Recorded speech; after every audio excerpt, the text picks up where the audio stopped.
நாட்டை வந்தடைந்த ரோங்கிய அகதிகளிடம் இருந்து நோய் தொற்றுக்கள் பரவக்கூடிய சாத்தியம் காணப்பட்டமையினாலேயே அவர்களை பார்வையிடுவதற்கு மனித உரிமைகள் ஆணைக்குழுவின் அதிகாரிகளுக்கு அனுமதி அளிக்கப்படவில்லை என குடிவரவு குடியகழ்வு திணைக்களத்தின் கட்டுப்பாட்டாளர் நாயகம் தம்மிடம் விளக்கம் அளித்துள்ளதாக இலங்கை மனித உரிமைகள் ஆணைக்குழுவின் தவிசாளர் LTP தெகிதெனிய தெரிவித்துள்ளார்.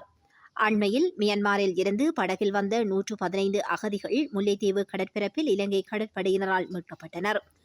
கப்பலில் இருந்த 12 பணியாளர்கள் நீதிமன்றத்தில் முன்னிலைப்படுத்தப்பட்டதன் பின்னர் விளக்கமறியலில் வைக்கப்பட்டிருப்பதுடன் எஞ்சியோர் முல்லைத்தீவு விமான படைத்தளத்தில் தடுத்து வைக்கப்பட்டுள்ளனர். இவ்வாறு தடுத்து வைக்கப்பட்டிருக்கும் அகதிகளிடம் விசாரணை நடாத்துவதற்கு கடந்த 26ஆம் தேதி இலங்கை மனித உரிமைகள் ஆணைக்குழுவின் அதிகாரிகள் முல்லைத்தீவு விமான படைத்தளத்திற்கு சென்றிருந்த போதிலும் குடிவரவு குடியகழ்வு திணைக்கள கட்டுப்பாட்டாளர் நாயகத்தின் அனுமதியின்றி அகதிகளை பார்வையிடுவதற்கு அனுமதிக்க முடியாது என விமானப்படை அதிகாரிகள் தெரிவித்திருந்தனர். இதனை அடுத்து திங்கட்கிழமை கொழும்பிலுள்ள மனித உரிமைகள் ஆணைக்குழு அலுவலகத்திற்கு அழைக்கப்பட்ட குடிவரவு குடியகழ்வு திணைக்களத்தின் கட்டுப்பாட்டாளர் நாயகத்திடம் இதுகுறித்து விளக்கம் கோரப்பட்டது.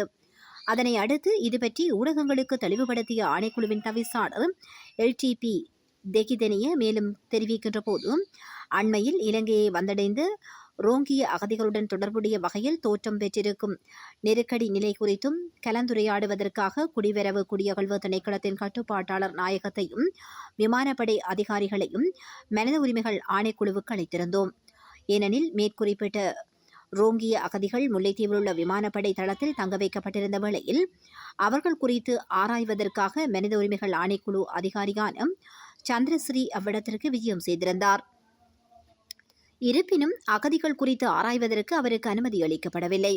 இலங்கை மனித உரிமைகள் ஆணைக்குழு சட்டத்தின்படி நீதிமன்ற உத்தரவின் பிரகாரமோ அல்லது வேறு விதமாகவோ தடுத்து வைக்கப்பட்டிருப்போரை சென்று பார்வையிடுவதற்கும் அவர்களது நிலை குறித்து ஆராய்வதற்கும் ஆணைக்குழுவுக்கு அதிகாரம் அளிக்கப்பட்டுள்ளது.